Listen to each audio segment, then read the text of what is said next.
Hello students, this is chapter number 1 of civics power sharing. Part 2 है ये उस chapter का। पार्ट 1 हम ऑलरेडी कंप्लीट कर चुके हैं, जिसमें हमने 2 कंट्रीज़ के बारे में पढ़ा था। First is European country Belgium and second one is an island nation that is Sri Lanka. हमने वहाँ पे एथनिक कॉम्पोजिशन देखा था। बेल्जियम में 2 कम्युनिटीज़ के बीच में कॉन्फ्लिक्ट्स थे, that is Dutch speaking people and French speaking people. और फिर हमने श्रीलंका में देखा था कि मेजॉरिटी में सिन्हालास थे और माइनॉरिटीज़ में तमिल्स थे। कॉन्फ्लिक्ट इन दोनों के बीच में था। सिन्हाला कम्युनिटी मेजॉरिटी के साथ साथ उनके पास पूरी पावर थी। उन्होंने कुछ ऐसे डिसीजंस लिए जिसकी वजह से तमिल्स को हर्ट हुआ। उन्होंने कुछ डिमांड्स रखी, स्पेशली एक सेपरेट स्टेट की डिमांड रखी गई, पर सिन्हाला कम्युनिटी के लोगों के द्वारा जो गवर्नमेंट बनाई गई थी उनकी डिमांड को फुलफ़िल नहीं किया गया, जिसकी वजह से at the end civil war हुआ, कॉन्फ्लिक्ट्स हुए वहाँ के लोगों के बीच में और काफ़ी ज़्यादा डिस्ट्रक्शन हुआ, लाइफ का भी और प्रॉपर्टी का भी, और ये वॉर एंड हुआ 2009 में। तो पावर शेयरिंग प्रॉपर नहीं होने की वजह से श्रीलंका में बहुत ज़्यादा नेगेटिव इम्पैक्ट पड़ा और इसी को हम बोलते हैं मेजॉरिटेरियनिज्म इन श्रीलंका। मेजॉरिटेरियनिज्म मतलब होता है मेजॉरिटी का रूल होना और जो माइनॉरिटीज़ हैं उनकी विशेज़, उनकी नीड्स को डिसरिगार्ड करना। अब हम देखते हैं कि बेल्जियम में ऐसा क्या डिसीजन लिया गया, क्या वहाँ पे किसी भी तरीके के कॉन्फ्लिक्ट्स हुए कि पावर शेयरिंग प्रॉपर नहीं थी, या फिर ऐसा कुछ भी नहीं हुआ। उसको जानने के लिए अब हम शुरू करते हैं। तो ये जो नाम दिया गया है that is accommodation in Belgium. वहाँ के जो लीडर्स थे उनको ये चीज़ समझ में आ गई थी कि उनके कंट्री में रीजनल डाइवर्सिटीज़ भी हैं और कल्चरल डिफरेंसेस भी हैं, क्योंकि वहाँ पे डच स्पीकिंग और फ्रेंच स्पीकिंग के बीच में कॉन्फ्लिक्ट्स होते हैं। ठीक है, अब यहाँ पे उन्होंने देखा कि हमें कुछ ऐसा डिज़ाइन करना चाहिए ताकि लोग जो हैं वो peacefully without any conflict equally अपने सेम कंट्री में रह सकें। तो उन्होंने इस अरेंजमेंट को करने के लिए, प्रॉपर अरेंजमेंट को लाने के लिए कई बार चेंजेस करे अपने कॉन्स्टिट्यूशन में। 1970s, बिटवीन 1917 एंड 1993, इस दौरान, इस बीच में 1970 से लेकर 1993 के दौरान बीच में कॉन्स्टिट्यूशन को 4 बार अमेंड किया गया। अमेंड मतलब होता है चेंज किया गया। क्यों किया गया? ताकि वो कुछ ऐसा डिज़ाइन कर सकें, ऐसा अरेंजमेंट कर सकें कि उनकी कंट्री में सभी लोग इकट्ठा रह सकें। ठीक है, ये जो अरेंजमेंट था ये बहुत अच्छा काम किया। दूसरी कंट्रीज़ के कंपैरिजन में ये बहुत अलग था, बहुत इनोवेटिव था। इसीलिए इनके मॉडल को बेल्जियन मॉडल कहा जाता है। ये जो थर्ड पॉइंट है this is very important. And इस मॉडल का क्या नाम था? This is Belgian model. साथ ही साथ आप ये भी याद रखिएगा कि जैसे हमने श्रीलंका के लिए टर्म यूज़ किया था मेजॉरिटेरियनिज्म, वैसे ही हमने बेल्जियम के लिए एक पॉजिटिव वर्ड यूज़ किया है दैट इज़ अकोमोडेशन। ठीक है, मूविंग फर्दर, अब हम देखते हैं कि बेल्जियम में क्या ऐसा डिसीजन लिया गया। तो सबसे पहले यहाँ पे 3 डिफरेंट टाइप्स की गवर्नमेंट बनाई गई। पहली थी सेंट्रल गवर्नमेंट, दूसरी थी state governments and third is community government. ठीक है, फिर कोई भी कम्युनिटी मेजॉरिटी में हो, कोई भी कम्युनिटी माइनॉरिटी में हो, उससे उनको कोई मतलब नहीं था। कॉन्स्टिट्यूशन के अकॉर्डिंग उन्होंने कहा कि जो नंबर ऑफ डच और फ्रेंच स्पीकिंग मिनिस्टर्स होंगे वो सेंट्रल गवर्नमेंट में बराबर होंगे। यानी अगर डच के 10 मिनिस्टर हैं तो फ्रेंच के भी 10 मिनिस्टर्स को ही चुना जाएगा। भले ही डच पूरे बेल्जियम में मेजॉरिटी में थी, इससे कोई फ़र्क नहीं पड़ता। उन्होंने कहा बराबर से ही मिनिस्टर्स सेंट्रल गवर्नमेंट में रखे जाएंगे। दूसरा उन्होंने इसी में ये भी बोला कि कोई भी स्पेशल लॉज अगर बनने होंगे तो फिर इसमें ईच लिंग्विस्टिक ग्रुप, यानी ये जो लैंग्वेज बेस्ड ग्रुप है डच स्पीकिंग, फ्रेंच स्पीकिंग, इनकी मेजॉरिटी का जब तक सपोर्ट नहीं मिलेगा कोई भी कानून पास नहीं होगा। यानी स्पेशल लॉज तभी बनेंगे जब majority of members from each linguistic group का क्या मिलेगा? सपोर्ट मिलेगा। ऐसा क्यों? क्योंकि वो नहीं चाहते कि कोई एक सिंगल कम्युनिटी डिसीजन ले यूनिलेटरली। यूनिलेटरली मतलब अकेले, डन बाय और decided by only one community, वो ऐसा नहीं चाहते थे। समझ आ गया आपको पहला पॉइंट।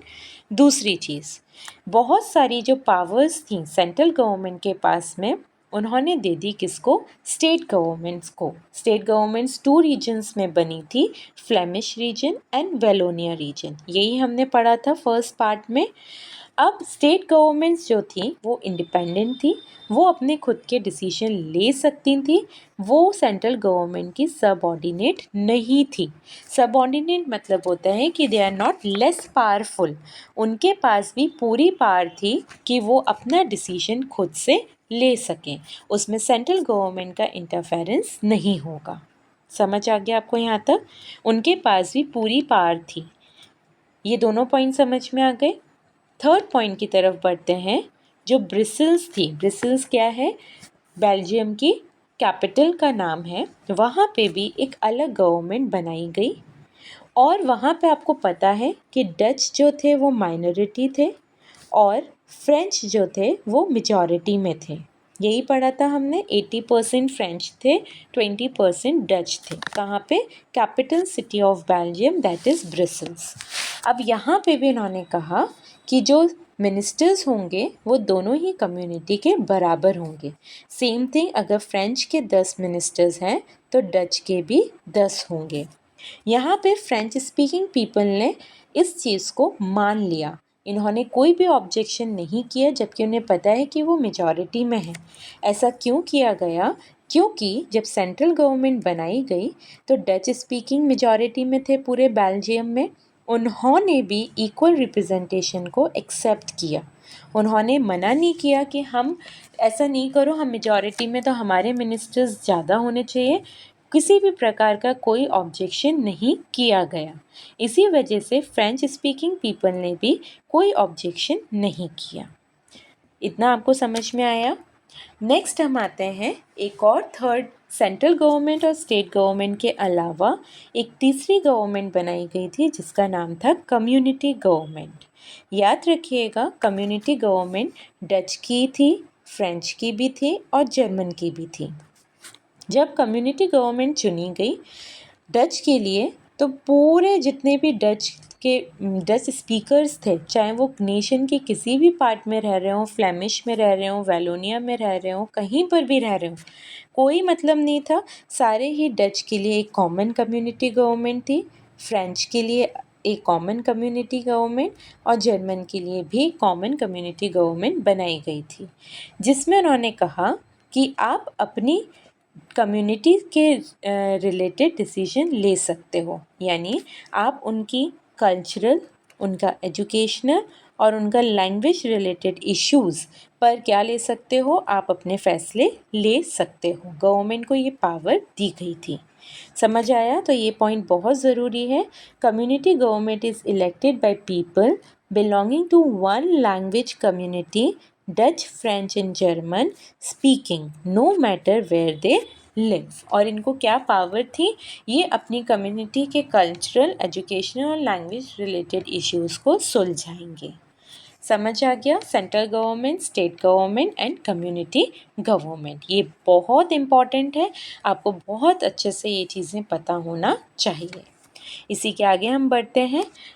आपको ये थोड़ा सा कॉम्प्लेक्स लग रहा होगा, ये मॉडल जो है Belgian model little bit complex ज़रूर है, डिफ़िकल्ट है, कॉम्प्लिकेटेड है, पर आपको पता है ये मॉडल काफ़ी अच्छे से वर्कआउट किया।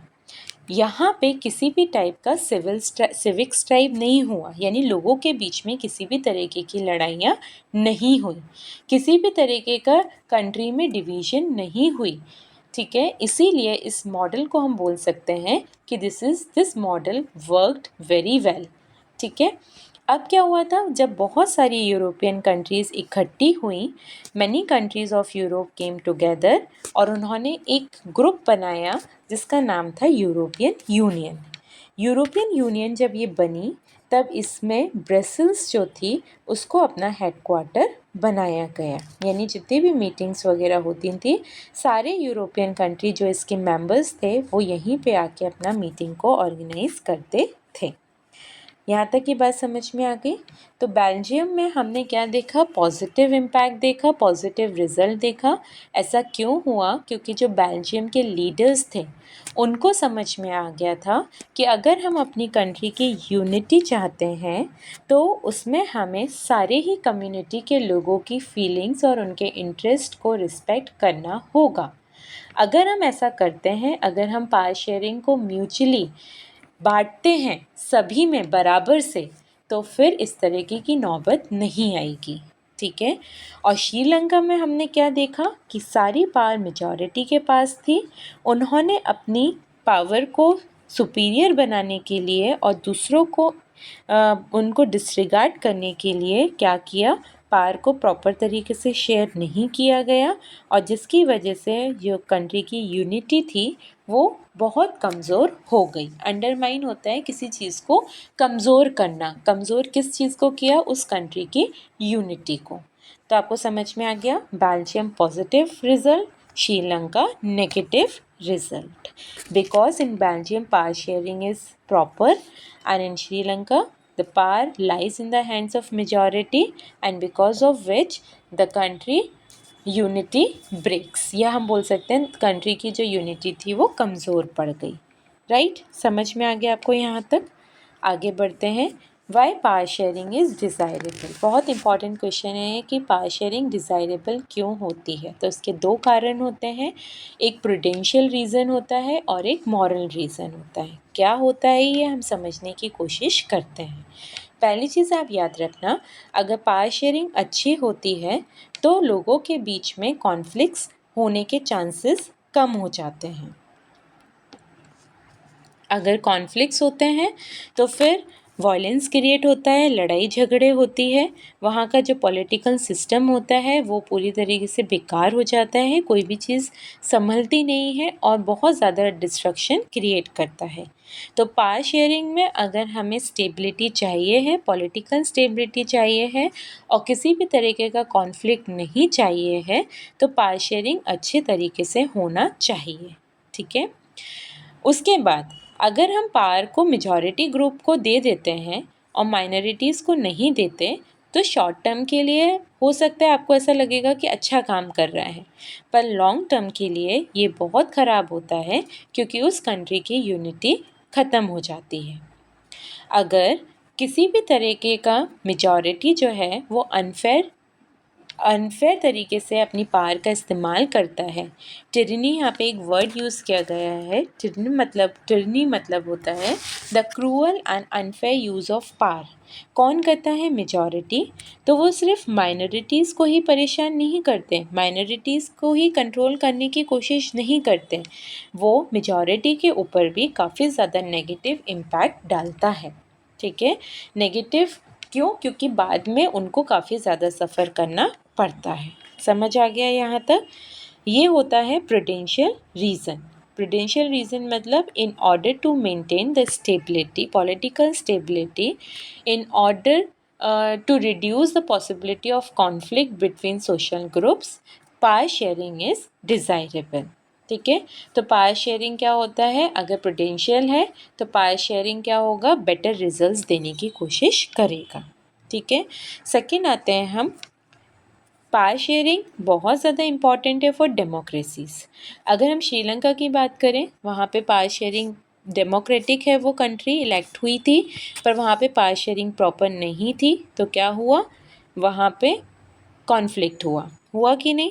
वैसे ही अगर हमें डेमोक्रेसी को मेंटेन करके रखना है, पावर शेयरिंग बहुत ज़्यादा ज़रूरी है। Power sharing is the very spirit of democracy. आपको पता है डेमोक्रेटिक रूल में पावर जो है वो बहुत इम्पॉर्टेंट होती है, पावर शेयरिंग बहुत इम्पॉर्टेंट होती है क्योंकि वो सभी की लाइफ को इम्पैक्ट करती है, असर डालती है सभी की लाइफ में। डेमोक्रेसी में पीपल जो है वो बहुत इम्पॉर्टेंट रोल प्ले करते हैं क्योंकि आपको पता होगा कि लोग ही हैं जो गवर्नमेंट को चूज़ करते हैं। इलेक्ट करते हैं। तो लोगों से ये जानना बहुत ज़रूरी होता है कि आप किस तरीके का कंट्री में आप किस तरीके की चीज़ें चाहते हो, आप क्या चाहते हो जिससे कंट्री प्रॉपर तरीके से रन कर सके। और सिटीजन्स इसमें पार्टिसिपेट करते हैं। ठीक है, लेजिटिमेट मतलब होता है लॉफुल तरीके से बनाई गई सरकार। उसमें हर एक सिटीज़न बहुत वैल्यूएबल होता है और वो इस पूरे सिस्टम में बहुत इम्पॉर्टेंट रोल और पार्टिसिपेशन कर सकता है। तो अगर पावर शेयरिंग मेजॉरिटी के हाथ में दे देंगे तो फिर लोग क्या करेंगे, लोग लड़ाइयाँ करेंगे। तो इसीलिए डेमोक्रेसी की अगर हमें स्पिरिट को मेंटेन करना है तो पावर शेयरिंग प्रॉपर होना चाहिए। तो जो पहली चीज़ हमने पढ़ी थी वो प्रूडेंशियल रीज़न था। सेकंड जो हमने पढ़ा वो मॉरल रीज़न है। सेकंड में power sharing is a very spirit of democracy, ये मॉरल रीज़न हुआ। पॉलिटिकल स्टेबिलिटी को मेंटेन करने के लिए, पॉलिटिकल ऑर्डर को मेंटेन करने के लिए power sharing is a good way, ये प्रूडेंशियल हुआ। ठीक है, तो प्रूडेंशियल किस पे ज़्यादातर फोकस कर रहा है कि पावर शेयरिंग क्या लेकर आएगा, बेटर रिजल्ट्स लेकर आएगा। और मॉरल क्या बताने की कोशिश कर रहा है कि पावर शेयरिंग बहुत ज़्यादा वैल्यूएबल है, किसमें, डेमोक्रेसी में। यहाँ तक की बात आपको समझ में आ गई। This is the second part. आप होप सो कि आपको समझ में आया होगा। Thank you so much for watching. अगर आपको पसंद आया तो लाइक शेयर एंड सब्सक्राइब ज़रूर करें। इसका एक और पार्ट रह गया है, उसमें हम different forms of power sharing के बारे में पढ़ेंगे। That is also very important. इस पार्ट में आपको अकोमोडेशन इन बेल्जियम बहुत अच्छे से आना चाहिए। आपको ये आना चाहिए कि कॉन्स्टिट्यूशन को कितनी बार चेंज किया गया और कब किया गया। साथ ही साथ आपको ये भी पता होना चाहिए कि कम्युनिटी गवर्नमेंट क्या होती है और ये कौन सी चीज़ों पे वर्क करती है। और सबसे इम्पॉर्टेंट क्वेश्चन है कि प्रूडेंशियल रीज़न और मॉरल रीज़न क्या होते हैं, या पावर शेयरिंग डिज़ायरेबल क्यों है। These are the important questions from this part. आप लोग इसको तैयार करिएगा। नेक्स्ट पार्ट जल्दी ही इसका यूट्यूब पे आएगा। उसके लिए आपको सब्सक्राइब करना पड़ेगा for notification. Thank you so much for watching.